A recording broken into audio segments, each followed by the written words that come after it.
যাইব আমার আপন বাড়ি সাজিয়া গুজিয়া।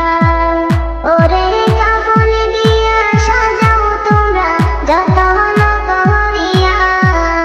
ওরে কাফনের মতো এই নগর যাইব গো ছাড়িয়া। সারে বেহারারে পালকি আলো নিতে গো তুলিয়া। জন্মের মতো এই নগর যাইব গো।